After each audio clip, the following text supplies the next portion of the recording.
What's going on, guys? One, love out to everybody. We got UFC Fight Night, Royval versus Taira. Predictions breakdown here, guys. Back at the Apex, so it's smaller cage, so not a lot of room. So if it's a grappling, if striking, there's not much for you to move around in there. So it's pretty small in that Apex cage, right? 13 fights in this card. Before I get started though, guys, hit the thumbs up button. Also subscribe to this channel. Also check out my Patreon account for all my face-up prediction and prop plays. And you can also donate to my channel, to my PayPal account. All the links will be down below. Fly into this real quick here, guys. Couple, well, not a lot of short notice here, but Chris Barnett fight fell off. It was supposed to be Waldo at first, and Waldo fell off. He had an injury. And then it was Chris Barnett against Tafa, and then Barnett withdrew. I don't know the reason why, but no, it's going to be Junior Tafa versus Sean Sharaf, which is both guys are pretty much short notice. First fight here, guys, we got Clayton Carpenter versus Lucas Rocha. Clayton here was on the Contender Series. I think he's making his UFC debut here. Actually not. He fought Rendoros. Okay, that's right. I remember that fight, and won by rear naked choke, real quick. His performance with Edgar though on the Contender Series, man, this guy's pretty hittable, dude. He's a dog, and he has heart. He push forward. Striking seems to need more work, but he's just hittable. His footwork is not that great. But his wrestling is not bad though. He would scramble, he would take you down. Kind of a grinder, right? But he's hateable though, man, and that's the issue with this fight. Like, he runs into shots, man. You can touch him from the outside, you can sniper him with shots. And I believe in the Shiraz fight, he got knocked down maybe 1 or 2 times, but then he recovered, but never fully fell down, but he got hurt. You can still tell he was dazed in the fight, right? He's gonna have a 3-inch of height and 2-inch of reach over Rocha, but this guy is just so hittable. It's just when you see guys hittable like that, it's difficult to pick them to win a fight, man, because especially when they're fighting somebody who can strike and who's a sniper, like in Lucas. Lucas is a sniper, man, especially with his flying knees. This guy's like a sharpshooter, man. He's a 10 by knockout. He can get taken down though, but he will scramble and sometimes reverse the takedowns, and he will go for his own takedowns also. But you can hold him down and kind of like put him in bad positions on the ground, but he does recover though. But his thing is on his foot though. His striking is better than Clayton's striking, man. Way better. This guy's game too. This guy's a dog. Can get hurt on the foot too, like kind of like dazed and knocked down, but then he recover well, right? But his thing is his flying knees, man. His knees are on point. He will catch you without a knockout. He has more than 1 knockout by flying knees here. And if you look on his record is not that bad, man. He fought some tough guys, 7-0 guys. And the Contender Series here, he had a little trouble with Davy. Davy was taking him down a lot. If you guys remember that fight, kind of grinding him out.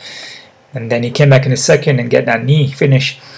Like I said, man, this card here, the entire card, I'm kind of up and down with it. There's a couple fights that I'm just not too sure, man. Have like mixed feelings about it, man. So it's not I would say like an easy card, which no card is easy to be honest with you. Nothing guaranteed here. So man, I'm actually liking Lucas here, guys, and the reason for that, I know Lucas is coming from Contender Series for the first time. Sometimes when guys making a Contender Series, sometimes they fail. When they get to the UFC, it just doesn't do too well. But Clayton has 1 fight in the UFC, which was a quick submission, but just his striking, man, he's just so hittable fighting a guy like Lucas. And like I said, Lucas' record does not look bad, man. His record doesn't look bad. Like, even though if he's fighting guys that are not that great, but the guys who are not that great, I guess they have good records, I guess, if you want to say, right? It says all depends on the person that you're matching up with, right? His record is not bad. You know what I'm saying? So his earlier fights here, yeah, but 8-4, 17-9, 5-1. He lost 11-4 guys, 7-2. 11-3, 7. I mean, he's beating guys who are undefeated. He's putting a 1 in the record, right? And his bitter court fight, you know, it shows that he can handle the ground. But even though I think he was supposed to be, actually, he was in the Contender Series. Hold on there. This is a guy that missed weight though, and then he couldn't compete, and he came back. He came back the next week, and then he competed and won. So, man, it's a tough one here. I'm gonna go with Lucas, man. I mean, guys that get so hittable, like straight out the pocket, and the footwork not good, and just they rely a lot on just wrestling. Fighting a guy that can strike and pinpoint, it's difficult for me to go pick the guy who is so hittable, dude. And Carpenter is hittable, bro. Like I said, I'm not taking away anything from him. There's no disrespect. I'm just breaking on the fight and just explain to you how I see it. I could be wrong, but if you guys watch my predictions and watch my videos and all my breakdowns, most of the time I'm pretty accurate, even with the outcome of the fights and the round that the guy wins and the technique they win by. So it's not like I'm just like guessing, like, oh, maybe it's a submission. I'm actually analyzing these fights, guys, and I'm going deep, you know, and coming up with the outcomes and the rounds and the winner, right? So I could be wrong on this one, but it is what it is, man. Lucas Rocha, I'm going to say by KO TKO in that second round, guys, 50-50. Not confident, and Clayton could win. And if he wins, it's going to be more by his wrestling. It's going to be grinding. But again, Lucas can hit, and he hits pretty hard, man. Unexpected techniques are hard to counter. Technique you don't see is the one that causes the most damage, especially a knockout. And Lucas has 10 by knockout. Alright? So Lucas, KO TKO second round. Next fighter, we got Dan Agreta versus Cody Haddon. Dan Agreta here, just guys, more of just a straight up grindy wrestler, man. Aggressive, athletic grinder. I mean, this is a guy here that will be winning and looking good in the first round, just high pace, and then he just end up losing. You know what I'm saying? So pretty much he will drop the ball, he will gas out. Not the best fight IQ in my opinion, and he's hittable. You know what I'm saying? So. And he can get submitted by guillotines, you know, because he leave his neck there. But no, man, it's just, I guess when he's on, but he's just relying so much on just wrestle, and he's so over aggressive, and his striking is just like he's winging punches. His chin is high. He's running in with his chin first. It's just not a good look, man. His opponent here, Cody, though. Cody's coming off the Contender Series. Like a lot of guys are in this open fights here. The first two fights are coming from the Contender Series, making the debut. What I see from Cody though, man, and like I said, usually I don't go pick the Contender Series guy when they're just making a debut to UFC, because usually they don't do well against experienced guy. I do feel that Dan is a little more experienced. You know what I mean? Obviously, he has more UFC fights. You know, he has more experience, right? But he's hittable. And a guy like Cody, I kind of like Cody here. Cody fought Steve Erceg and went to decision with him, which was a close fight. Cody also has some amateur boxing, and his hands looks pretty decent, man. It looks legit to me. And I believe he's a BJJ black belt and has submissions and is well-rounded, 100% finishing rate. I'm cool with that, man. What I see from him, I like what I see, and his endurance is good. What I see from Dan, he's running in, just trying to get double single legs, just trying to jump on your back. I feel like Dan is just kind of one-dimensional. And I feel with Cody, he amateur boxing, he got the BJJ black belt, he can go to the ground, look for submissions. It's just, like I said, experience goes a long way though. And experience meaning that just the caliber of fighters that Cody has faced compared to Dan, you know what I mean? That makes a difference, you know. Even though the guy's skill depends on the level of fighter and the person he's fighting, you know, compared to Daniel, who would maybe fight tougher competition, you know what I mean? But even though he lost them, he still competed against them and was an Ultimate Fighter season 29 also against Ricky Torsos. But I'm gonna go with the skill here, man. I'm gonna go with Cody, KO TKO in the second round. 50-50. And the way I analyze this is that when the guy is really, really skilled in my eyes, I will sometimes, you know, compare to a guy who's experienced but is so hittable and just like kind of one-dimensional. I will go for the guy who is skilled, you know. I mean, it's obvious, but at the same time, that doesn't mean that the experienced guy can't win, though, because just based on the caliber of fighters that he's fighting. You know, I mean, Cody here. You know, Billy Brad is a pretty tough dude.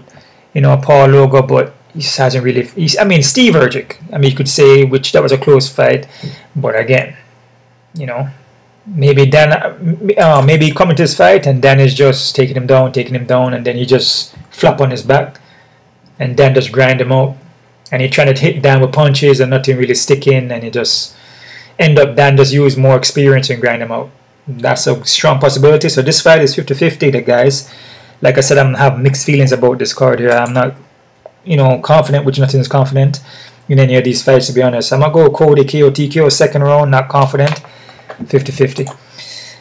Next fight here, guys. Flying through this real quick here, guys, but accurately, professionally.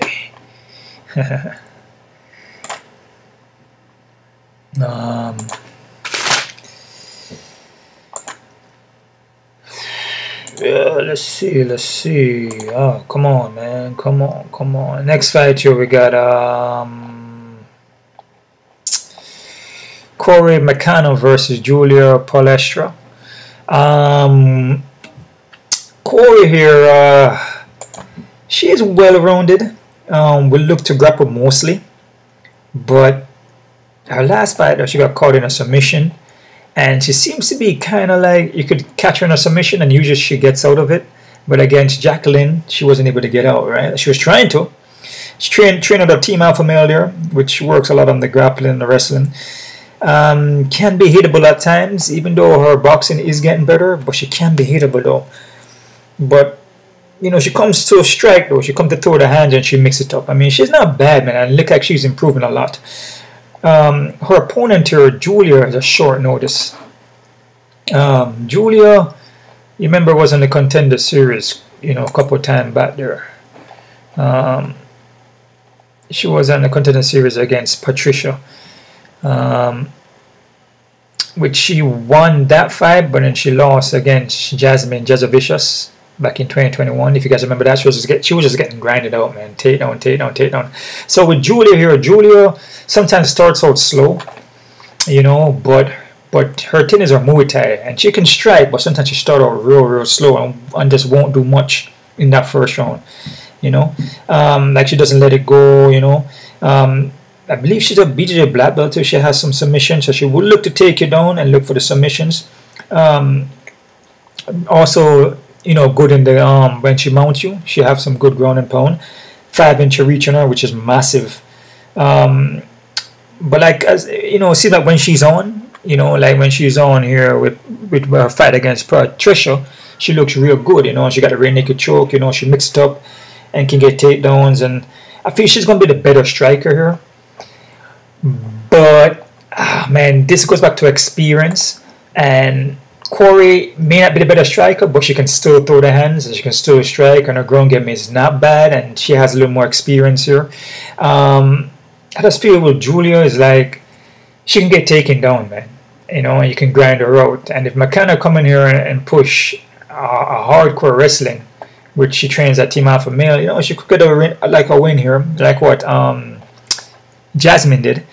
But it's still a fight where I'm just not confident, man. And if you look at Julia here, Julia is mostly, let me see here. Okay, I have first round here. I have first round for her because I was gonna say first round finisher, but she's not. She's more like first round. Like in the first round, she doesn't do too well. Like she would give the first round away. Just start off real slow. I was kind of back and forth this one, guys, and Julia's a short notice, and I just feel like more prepared is going to be Cory.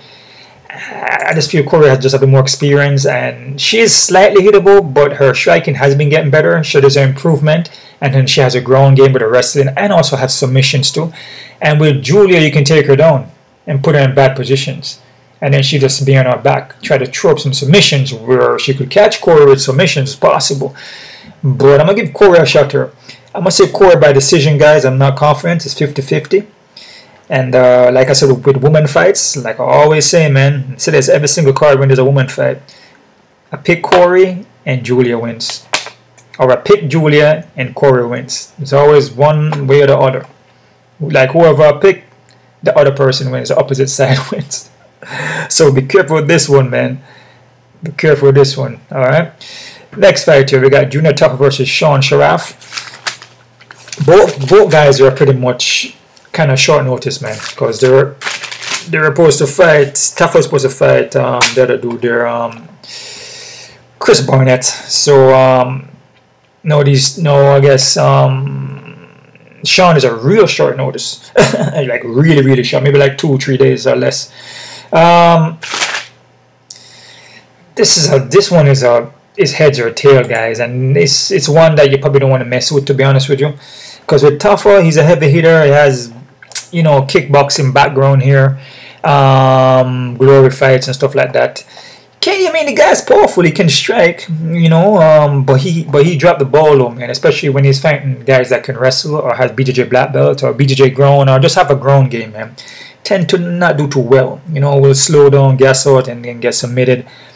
Can also get touched up on the foot too, depending on who is fighting. If the guy is experienced, like what you see here with Marcos Regio de Lima, you know what I mean.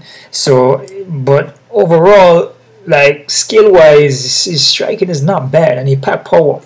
You know, his opponent here, Sean, though, not much footage of Sean. I saw one fight with him, you know, heavy hitter guy. He can come in there, land an uppercut, he can land the hooks, very, you know, sit down on the punches then. You know, pack power, 100% finishing rate. All first round finishes though. All first round finishes. So this guy going there to knock you out real quick. Like he doesn't, you know, spend too long. Short notice for him though, but more short notice. Yeah, like I said, for Sean. Short notice for Tafa too, but more short notice for Sean, because, like I said, Sean was supposed to fight Barnett. I'm gonna go with Tafa, man. I mean, yeah, I'm gonna go with Tafa. I'm gonna say Tafa by KOTK in the first round, guys. But I feel Tafa obviously is the more experienced here. You know what I mean? So, and Sean making a real quick short notice. But again, Sean could come in here and knock out Tafa in the first round. I'm gonna say that again. Sean could come in here and knock out Tafa in the first round. From what I see from him, he sits down, he's heavy, his boxing doesn't look bad, but not much footage is. But when you got two guys that pack power, both heavyweights, and you know, and the first round finishing, anything can happen, man. This is heads or tail, flip a quarter, or whatever you want to do. But I wouldn't mess around with it. I'd be very freaking careful with this one. It can go either way, guys. But I'm gonna go Tafa by KOTK in the first round. Not confident. Next fight here, guys. We got Niko Price versus Tomba Gorimbo. This one is a friggin' the next one, man, which is kind of nuts, you know, especially with Niko Price. Niko Price is a guy that will, you know, like he'll be looking not too good in the fight, and then all of a sudden he wins. You know what I mean? So it's a guy where it's like a, you know, he's a dog. You know, he will apply that pressure on you and break you with his pressure. And he's a heavy hitter. Put a high pace on you. He pack power in his punches. And he's actually a well-rounded guy. You know, you look for the ground and everything like that. But, you know, he can get hurt on the foot, though. You can hit him and knock him down. You can finish him with punches. But he's a dog, though, man. And then he will wear on you. Just his pressure alone will wear on you until he break you, man. With Gorimbo here, Gorimbo, you know, this is a well-rounded guy too, man, and he's been improving. His cardio is kind of suspect, you know what I'm saying? He can get tired and will gas out.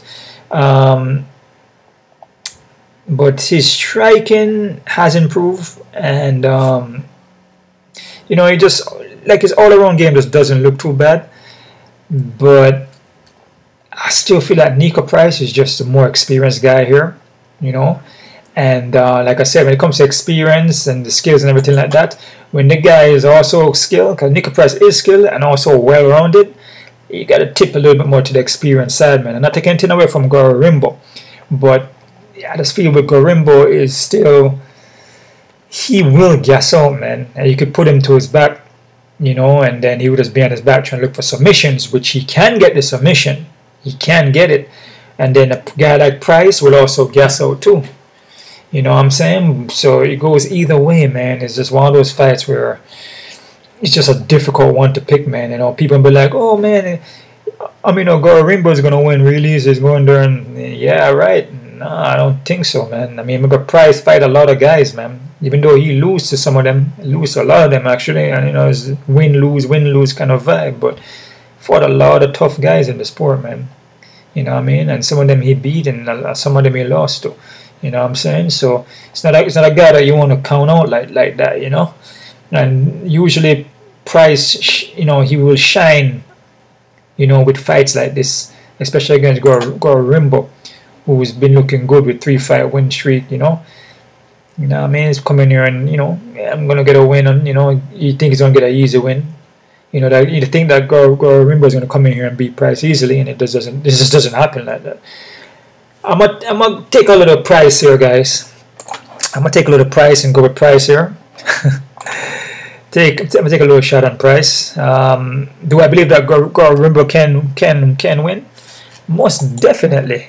I feel like Gorimbo has a great chance of winning. Anybody against Price has a great chance of winning, man. Just being honest with you. I'm not taking anything away from Price, but Price is still experienced, and it's just a matchup. You know what I'm saying? So, yeah, styles make fights, man. You know, depending on the person. That's a style make fights. Yeah, the technique and stuff, but I'm gonna say more the person. So, I mean, we'll see what happens here. But I'm gonna stab a little bit with Niko Price here. I'm gonna say Niko Price by decision, guys, but I'm not confident in this one at all, man, because Gorimbo can win. This fight here is like similar to Junior Taffer and Sean, man. It's just heads or tail, to be honest with you. And this fight should not be high. Should be even. I forgot to go to the odds with you guys, man. I forgot to do that. I'm not doing an odd breakdown anymore. Clayton Carpenter. See, they got Lucas plus 160. I disagree with that, man. I disagree with that, man. This is an even fight because Carpenter is just so hittable. And Lucas Rocha is not a bad fighter with a good record. Totally disagree with the odds on this one, man. I mean, I'm liking Rocha for it, but like I said, you know, Clayton could win by just grinding out the win. Barnett and Tafa, Chris Barnett. Oh no, because that fight is cancelled. Hayden and Daniel. They got Daniel plus 154. Yeah, I like Cody here. You know, 185 is not so bad. You know, I feel Cody is skilled. You know, he's skilled. Cody is more skilled than Clayton. He has more tools. You know, and he's not hittable. So yeah, I mean, this one is not so bad. But remember, Daniel is still experienced and he's a contender series guy coming over, getting his first time in UFC. So, you know, sometimes they drop the ball, even though they're skilled, just based off experience. So still be careful. Niko Price and Gorimbo. That's bananas, guys. Niko Price and Gorimbo is even. Believe it, man. Niko Price and Gorimbo is even. Believe me, I tell you that. I wouldn't be so high on Gorimbo like that. No way, man. I'm not saying that he can't win, though. Like I say, you know, he can win. It's a 50-50 fight. But it's even, though. But I'm going with Niko Price, though, guys. Alright? I think that's about it right there. I'm just trying to go through that real quick there for a second. That's it, right? I don't think they did the Junior Taffer and Sean yet. Oh, Corey and what I got Corey as. Corey is okay. We got Julia at 142. And, you know, I mean, my opinion, like I said, is an even fight, guys. You know, and Julia could win. You know, but better striker, but Corey can still throw the hands. I'm liking Corey more for the experience here. So she is a little bit of underdog here, but it's still an even fight, guys. All right.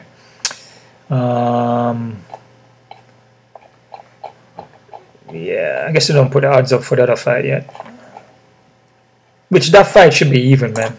You can look at it here and see. I have a feeling that fight should be even. Should be even. At least both guys is not. Okay, plus 220. Okay, damn. So they're friggin' a high on Tafa like that? Holy crap, bro. That's nuts, dude. Damn, he's 270. Holy crap. Oh, guys, be careful with that one.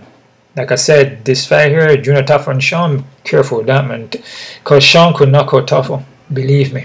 From what I see, even though it's one fight, both guys come in there and start throwing. Big guys pack power. He got caught with uppercut. You know? And that 270 doesn't look that good anymore. It's like it's now. I'll be careful with that one, man. I'm going with Tafa just experience, man, but not at 270 though. That's bananas. Be careful. And Niko Price versus Gorimbo. This fight should be even because Niko Price can put that pace and just start going kind of wild everywhere. And you know, and I see Gorimbo gets tired. You know, and just put that pace on Gorimbo and just take him into deep water and just like, you know, because Niko has the experience, man. And I said that Gorimbo doesn't have some kind of experience. He does, but he doesn't face the guys that Niko faced, even though Niko lost them. So you want to be careful with that one, man. I think the odds on Gorimbo is way too high, bro. All right. Next fight here, guys. Okay, yeah. So I got Niko Price, like I told you, by decision. I'm not confident. GSP versus Pat Sabatini. This is the next one here, man, where I'm not sure about either. GSP is well-rounded. This guy wears on you, man. He puts up a high pace, especially with the wrestling, the grappling, and also the submission. His work rate is very high. 4 inch of height, which is massive. Pushes a lot of takedowns. Striking is so-so. You know, fights long. You know. His losses here against Brito and Onama wasn't such a bad loss. Against Brito, he got a ninja choke there. And Onama's a tough dude, man. Pat Sabatini, on the other hand, I was kind of back and forth. I was kind of going for Pat Sabatini. I was kind of going for GSP. I couldn't make up my mind until I kind of like watch more footages. You know, Pat Sabatini, he's well-rounded. You know, and he loves the ground, you know, and he loves to look for that submission on you. And he will throw down and land some heavy shots on you. But man, and also he's a BJJ black belt. Forgot to mention that. But man, this guy, man, he doesn't handle a shot too well. And some may say that he's chaining or something like that. But I don't like to use that word. But you know, he just doesn't handle a hit too well, man. You know what I mean? And he's just not durable. He's not durable, dude. I feel GSP is more durable, but GSP can get submitted, and that's the issue there. You know, he can get caught, especially when his neck's out there, like the ninja choke, right? So it's one of those things where Pat Sabatini is freaking hittable. And when he gets hurt, he's done. When he gets hurt, he's done. He doesn't recover, right? He got 3 by knockout, but he will find a submission on you, and he's been doing a lot of grappling matches and winning them. So that's why I kind of lean to Pat Sabatini. You know, maybe he can come in here, you know, and they see GSP been submitted 3 times, possibly get a submission. So I look at it like this, man. If Pat Sabatini win, it's going to be by submission in the second round. And if GSP win, you could see maybe a KO TKO in the second, because you know with GSP he can still strike a little and has a 9. He has 9 by knockouts. So it's a fight where it's like it's just up in the air, man, you know. And the height from GSP can play a factor here. I believe the reach is pretty much the same. Yeah, I think the reach is pretty much the same. It could be an inch by GSP, but I think it's close. Yeah, it's like an inch. But again, man, it's hard, you know, it's hard to trust Pat, and he gets hurt easily. You know what I mean? You know, and I mean people that are his fight that you know what kind of you know, it kind of amazed me was when he actually lost to Damian Jackson. You know, again, if you belong in here and you train, put the work in, then you belong here. But you know, Damian Jackson is more of a grappler with a lot of submissions, and he can strike too.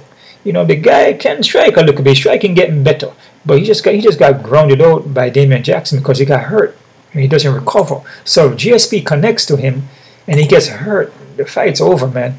And that's it. So I'm going to switch towards GSP here, guys. I'm going to say GSP by KO in the second round. 50-50 guys, not confident. And like I said, Pat Sabatini win. You can see maybe like a submission in the second round, guys. Alright, so that's pretty much it, man. Like I said, this card here is... I'm not too sure. I have kind of mixed feelings about it. You know what I mean? Alright, next fighter, guys. We got CJ Varga versus Ramazan Temirov. CJ here. CJ here is a pretty well-rounded dude, man. This guy mixed it up well. This guy's a dog. He can take a shot, take a licking, and keep on ticking, coming forward, and he put the hands on you. He's also heavy-handed, but he can get submitted though. You know what I mean? So this is a guy where you can take him down and submit him. And the issue with CJ here that I noticed is that his speed is not as quick. He can get submitted twice. He does have the power, and he's a dog. He will come in here and then get the win. You think he's gonna lose, and he just comes and beats you, right? But his movement is slow, man. But he's a heavy hitter though. If he connects, he could knock you out. Against Ramazan though, this dude here, man. This dude here, I like what I see from him, man. Holy crap. This guy here, he's quick. When I mean quick, like Speedy Gonzalez, man. This guy, his speed is going to be way more speedier than CJ, man. Quicker. His timing is on point. But he can get wild, though. But it's just his counters and his footwork. His conditioning, his cardio is on point, man. Can get caught, though, on the foot, though. But then he recover well, though. Can get knocked down, but then he recover well. Let me see here. He also fights in the boxing ring here too, in Risen, but also fights in the cage, so it's mixture. But he seems to love the striking though. He loves to stand up and strike. I mean, that's pretty much it. He has 8 by knockout, 1 by submission, but he will look for takedowns. And he will look for submission as 1 by submission, and his scrambling, his takedown defense is pretty high level, man. This guy is pretty skilled, dude. He can go 3 rounds, no problem. Easy, good cardio. You remind me of like a Vanderlei Silva, that kind of explosiveness, like 100% first round, 100% second, 100% third. He just doesn't stop. He will move around though. You know what I'm saying? Like if the guy's pressure, he will use a footwork and move around and kind of use it for more of a defensive to try to draw you in so he can counter. So sometimes he'll be going backwards and side to side using his footwork, but he's using his footwork to set up the counters. You know what I mean? So this guy's pretty skilled, man. His takedown defense is pretty legit. I'm very impressed with this guy, man. I like what I see, and like I said, he's making, like you say, he don't come from Contender Series, nothing like that. But I like what I see from him, man. This guy's pretty legit. Can CJ beat him? As far as UFC is concerns, a guy like CJ gonna be more experienced as far as UFC is concerned. He got more UFC fight, and he also was in a Contender Series, but I like what I see from Ramazan, man. The speed advantage, man. The speed advantage is gonna kill CJ in this fight, dude. CJ won't be able to keep up with him. The speed produce power. When CJ throw 1 punch, a guy like Ramazan throw like 4 or 5. You know what I mean, including kicking, and just the distance and timing and range and distancing, closing the distance quick. He's gonna close it quick, bap, bap, bap, and drop back out, or bap, bap, bap, and that's it, or just close it quick, bap, and that's it. This guy is pretty quick. Again, CJ could catch him, strong possibility, and knock him out. Anything is possible in this game, guys. But I like what I see from Ramazan, man. I'm gonna say Ramazan by KO in the first round, guys. Am I confident with this? I have 50-50, but when I watch the fights of CJ and I watch Ramazan fight, CJ just have is the speed, man. He's gonna be the slower fighter, man. A lot slower. A lot slower, man. Especially when he's even throwing combinations, man. Like he's slow, the kicks are slow, it's slow. and Ramazan is quick. He remind me of he remind me of Mighty Mouse. He remind me of Demetrius Johnson. The speed, he has the speed of Demetrius Johnson. That is how quick he is. When he like backpedals, is quick. If he falls, he's back up so quickly. He springs up quickly. He's taken down. He pops up quickly. He's in and out quickly. He's, you know, it's like a Mighty Mouse, like Demetrius Johnson. That is what he reminds me of, that speed, you know. And CJ is nowhere close to that speed, bro. I mean, it is what it is. I must say, Ramazan KO TQ in the first round, guys. All right. Next fight here, guys. We got Josh Fem versus Abdul Razak Assam. I think I pronounced that right. Josh here is going to have the massive 6-inch of height and 3-inch of reach, man. But he is hittable. Very hittable. But he will also let his hands go, though. So as much as he takes hit, he will still come forward because he's durable and let the hands go on you and let the knees go.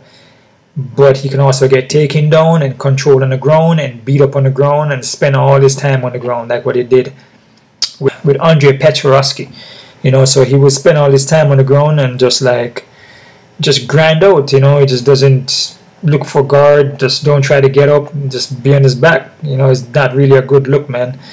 But like I said, he will let the hands go, though, man. And in a sense, you know, the reach, the height is massive on him, man. And 3-inch of reach and 6-inch of height is very, very massive, bro. So like I said, you shouldn't count nobody out, but he is hittable, though. Been knocked out twice. He will look for submissions and he will look to strike with you. But with Abdul here, Abdul pack mad raw power, though, you know, and his grappling has improved and his takedown defense has improved. Let me see here. And also pacing himself. He doesn't just go. He doesn't just go in there and just blow his gas tank. You know what I mean? Against Cody here, you know, he threw some elbows to Cody back of his head, and it was a non-contest. So it was like illegal blows in that fight. So that fight went to a non-contest. But if he never got to a non-contest, it looks like look at Abdul would have actually won the fight. You know, the height and reach, though, could play advantage here. You know, Josh have the height and reach. He could give Abdul some problems, but it's the next tough one to call, man. You know what I see from Josh, like I said, he will drop the ball and Abdul will also drop the ball. So it's just one of those things where it's like a heads or tail. I'm not too confident in this one here, guys. I must say Abdul, though. I'm going to say Abdul by KO TQ in the first round, but I'm not confident here, guys. Alright? Zero confidence in that one. And with Abdul here, Abdul is going to be 162, which is not too bad, you know, but I would say, I would give Abdul the favorite still. But you still got to be careful, though, because like I said, Josh got the height and reach, man, and Josh could come in here and upset, believe me, especially if Abdul get hurt. It's a strong possibility. And then also Abdul can get taken down too and spend moments off his back. And if Abdul come in here and push too hard, he could also gas out. So that's the next thing you need to look at too, even though he has been improving. But, you know, height and reach could play a huge factor. And also Josh can throw the hands a little, so you gotta look out for that. So Abdul by KO TQ in the first round here, guys. I'm not confident in that one, man. Let me see here. What CJ was in here? CJ, damn, they got running off of almost 300 against CJ. Yeah, man. I mean, what I see from Ramazan, like I said, the guy is very skilled, man. The guy is very skilled, dude. The speed advantage, man. So it is high, but I don't really disagree too much. But I still be careful. I wouldn't parlay Ramazan in too much parlays, guys. He's making his debut. You got to be careful with that, though. You know, like I said, man, upsets always happen, and sometimes it'll be like, oh man, this guy is freaking wicked. He's like, you know, he's speedy. You know, he's quick. You know, he's powerful. And then a guy like CJ, who is not the quicker fighter, catches him and knock him out. It happens, man. Believe me. So don't put Ramazan in too many parlays, guys. Be careful with that one, right? If you're doing parlays or whatever you want to do with it. All right. So I said Josh Fim Abdul. I got Abdul by KO TKO first round. I'm not confident. Next fight here, I got my boy D-Rod versus Alex Morono. D-Rod here. D-Rod, man, I don't know, man. I just feel like D-Rod just hasn't been looking too good, you know. He starts off slower now. His movements are a little bit slower. His last 3 fights, you know, he just been kind of slowing down a little bit. I don't know if you guys noticed that. You know, like he's missing a step. You know what I'm saying? He's becoming more hittable, but he's still packed power though. But he usually come on more in the second round, and then in the third round he fades more and more. He gets more tired, but he still throws down though, man, and still got a knockout power on him. He can get taken down. I'm just not too sure about this one either. Like I said, I got mixed feelings, guys. And with D-Rod here, you know, against Alex Morono, I feel like Alex Morono is just more experienced, man. And Alex Morono is more well-rounded in my opinion. And the thing about Alex Morono here, man, is that when he doesn't have a full camp, he doesn't do as well. And I noticed that, you know what I'm saying? Against Niko Price, sorry, that was short notice. Even though he beat Niko Price already, but that was a short notice. Didn't do too well. Against Joaquin Buckley, you know, it was okay, but a guy like Joaquin Buckley just pack a lot of power and speed advantage. You know what I'm saying? With Santiago Ponzinibbio, short notice again, even though he was winning the fight, but he got caught. You know what I'm saying? When he have full camp and not short notice, he does a way better, man. And D-Rod is not that quick, man. Like I said, he slowed down a lot more. So the speed and whatever is not much there from D-Rod. You know what I'm saying? And you know, like I said, Alex is like a veteran, man. He is a veteran and he's experienced. And like I said, when he prepare, I feel he does good, man. You know what I'm saying? He's more versatile. You know what I'm saying? He's a veteran. He has a dog in him still. And when he's prepared, he does good, man. You know? So I'm going to go with Alex Morono here, guys. You know, people say, oh, but D-Rod could knock him out. Yeah, D-Rod could clip him and knock him out. Strong possible, because Alex does get hurt, man. He does get hit. When you hit him, he does get stunned and can go down, man. And it's a fight where it's possible D-Rod come in here and catches him on the chin. It's a strong possibility. I believe he'll be knocked out like 3 times already. Strong possibility. But usually when he loses, though, his fights is because it's short notice. You take a lot of short notice fights and he's not prepared for it. This fight he's prepared for. I mean, from what I see and from what I know. You know what I'm saying? It wasn't a short notice. From what I know, check out his Instagram, it wasn't a short notice. So what I see from D-Rod, I just feel like Alex can get him down. Alex is more experienced. Alex more well-rounded. He can, you know, he can implement the ground game, you know, on D-Rod. He could go in the first round. He can move around for a little bit. The second round, he go for takedown, and then D-Rod used to slow down. You know what I'm saying? So I just feel Alex is just more experienced here, man. He's more well-rounded, and especially when he's prepared. I'm gonna go with Alex Morono, guys. I'm gonna say Alex Morono by decision, 50-50. I'm not confident because D-Rod could clip him. Even though he's prepared, I'm just saying that he does better when he's prepared, obviously. So, but he can still get clipped and get knocked out. So I'm not confident, guys. Like I said, I'm mixed feelings in these fights. Be very careful. Next fight here, guys. We got Grant Dawson versus Rafael Garcia. Grant Dawson, crafty wrestler, man. BJJ. We look for the submissions. He has 13 by submission. Striking is kind of in the work still, you know. It's just a long time for him. You know, he's trying to put it all together. Slightly still hittable. Can get knocked out. Been knocked out, I believe, twice already. A guy like Rafael, though. Rafael only has 1 by knockout, though. But his hands are heavy, but he only has 1 by knockout. Most of his wins are by submission and decision. And, you know, this is a guy that will look to grapple you too. But he can also get taken down, though, and grinded out on the ground. So I'm going to push towards Grant here for the more reason that Rafael Garcia doesn't really have a lot of knockouts. But he does hit heavy, though, but he just doesn't knock people out so as much, right? So I'm going to lean towards Grant. I'm going to say Grant by decision, but I'm not confident, guys, because, like I said, you just never know, you know. A guy like Garcia coming here and swing, and Grant run into a knee or something and get knocked out. It happens. Or Rafael Garcia, you know, he has submissions. You know, he could find a submission on Grant. Strong possibility. Like we saw when Grant fought it was non-contest. No, it was a draw. Who was it? Who he fought there? He fought Ricky Glenn. Ricky Glenn had him in a submission. Exactly. And if you look at Rick Glenn now, Rick Glenn does not look good right now. Very slow. Like timing, speed, mental. Just his awareness is just not there anymore. You know what I'm saying? There's something up with that. So when that guy is not reacting to anything, and when he reacts to it, it's like 5-6 punches already hit him before he reacts.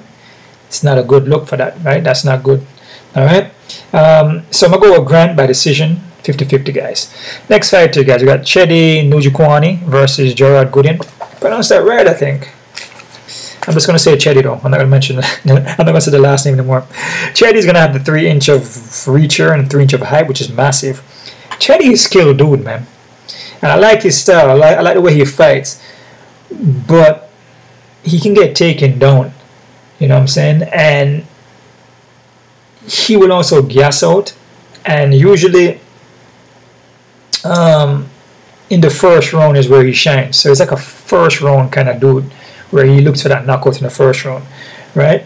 He has been knocked out 5 times. So this guy here is not durable. You know, but he does have skills though. His elbows, his knees, you know, he go to your body, he fold you like a launcher. I mean, the guy is pretty skilled guy, man. But he's not durable, and his gas tank is suspect. Been submitted 3 times, been knocked out 5 times. A guy like Gerard Gooden, this guy, they call him a night train for a reason, dude. They call him a night train for a reason. This guy will creep up behind you and finish you, man. BJJ black belt, he look for submissions.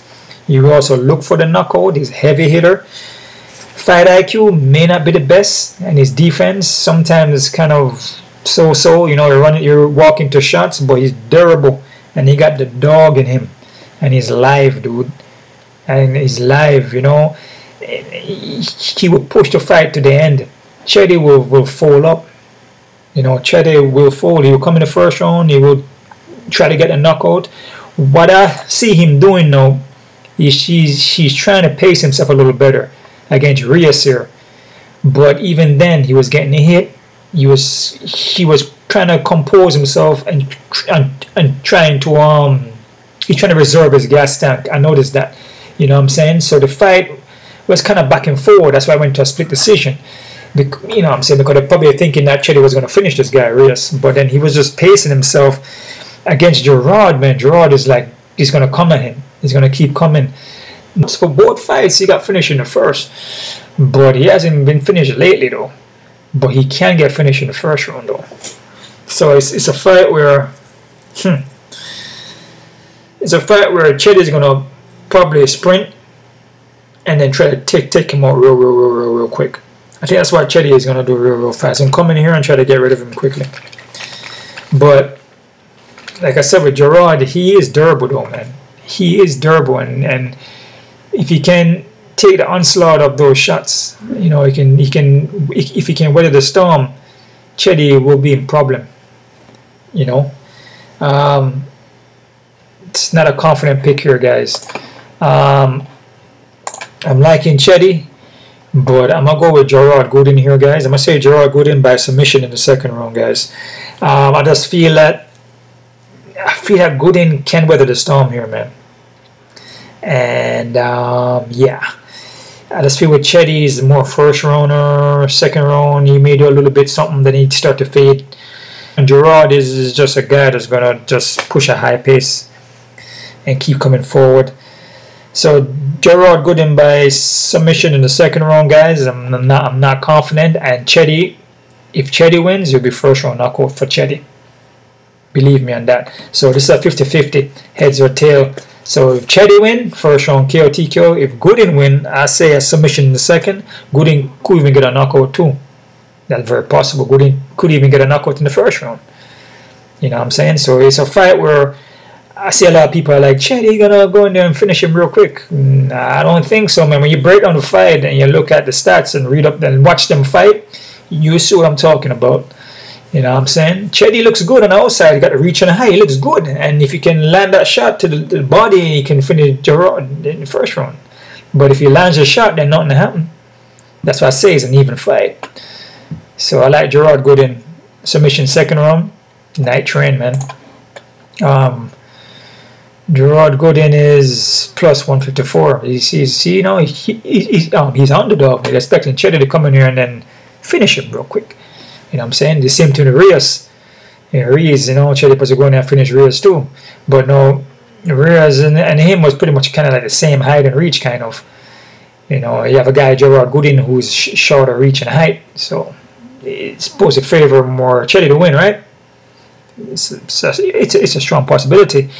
But I'm going to slab with Gerard here. And yeah, so Gerard by submission in the second round. And I'm not confident, guys, because Chetty could win. All right? Next fight here, guys. We got Brad Torres versus Jun-yong Park. Brad Torres is super veteran here, man. Been in the game for, been in UFC for a minute. He's well-rounded. He packed power. But he would drop the ball. He'd been knocked out like 5 times. Doesn't keep up a good pace. Will slow down. But throws heavy though. I don't know, man. A guy like Park though. Park been looking good. Park is well rounded. He's crafty. I felt he got robbed against Andre Muniz, kind of in a way. He's meant to a split decision. I feel Park is more durable. Brad could win, but his durability, you know, just the pace.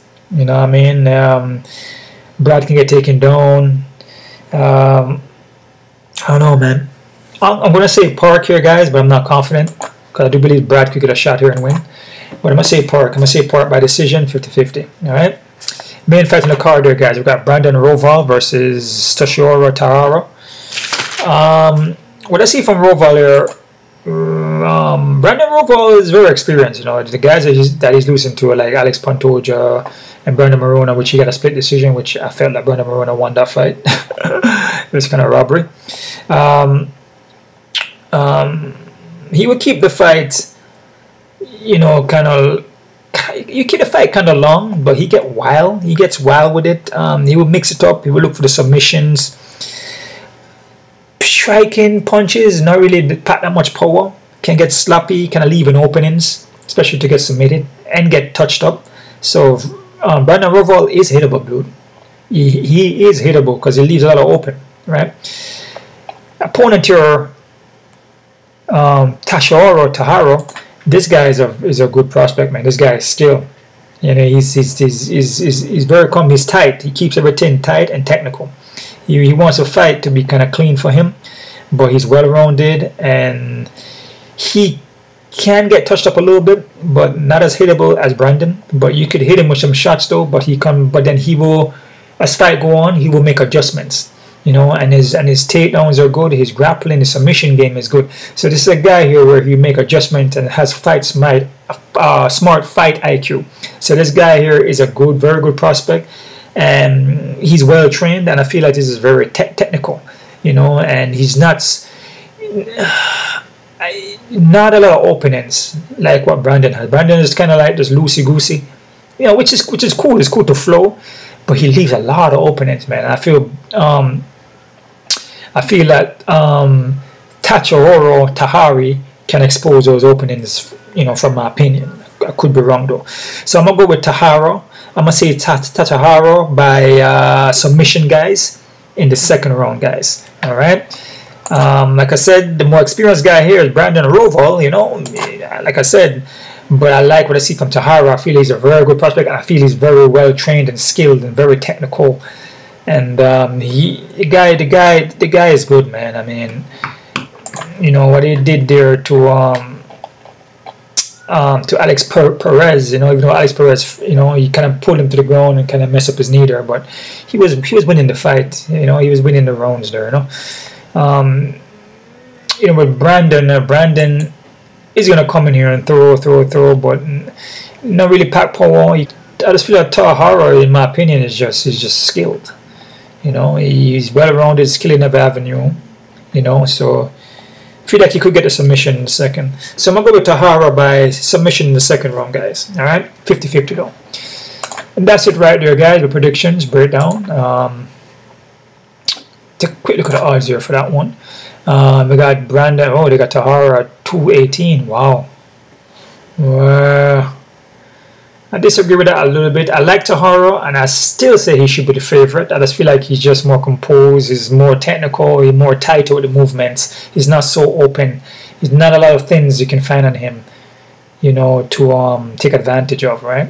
With Brandon Royval is open, you know. I have a lot of weaknesses here and there, so I wouldn't have him so at 2. I probably have like maybe Tahara maybe at 160, 170, you know, kind of close like that, you know what I mean?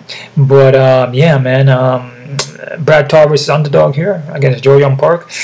I'll be careful with that one too, because Brad Tavares does throw down, man. And you know, if he comes to win, he's a veteran, a crafty veteran. You know, veterans will always find a way to win, man. You know, so you gotta be careful with that one. Same to Brandon Royval too, so you can't count him out too, man. But that's about it right there, guys. Don't forget to subscribe, hit the thumbs up button, and sign up to that Patreon account. I will leave the face-off predictions on there. So what I give you here on my YouTube, I will go back and watch the face-offs, watch the weigh-ins, and I may make changes based on height and reach and mannerisms and how the guys behave.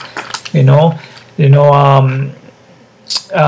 if they make weight and all these things. So I will go back and make changes. So this is not my last picks here. So on the Patreon we'll have the face-off picks, you know, with the props too. So I could go back, and if I watch the weigh-ins, I'm like, oh, weigh-ins, I'm liking Sheddy here instead of Gerard. I'm liking D-Rod instead of Alex. I'm liking Gorimbo instead of Price. You know, I could do something like that, you know. So this is not a last plays. This is just from what I do here as far as watching footages and do my homework. But the other picks, the other predictions is from what I watch the guys and sort of look like compared to the skills. So I do add the skills in there too. I'm not just looking at them, just the mannerisms and like, damn, this guy is bigger, I'm gonna go with it. No, because the guy's skill, you know what I'm saying, is obvious. I'm not picking a guy just because he's bigger and muscular. No, that doesn't make any sense, right? So skills pay the bills, you know, the technique. But I'm looking at the attitude, they make weight and all these things, then I combine it with the technicality from what I do with these prediction here, and then I come up with the conclusion after. So sign up to that Patreon account, guys. Links are down below. One love out to everybody. I appreciate the love, guys, and the support.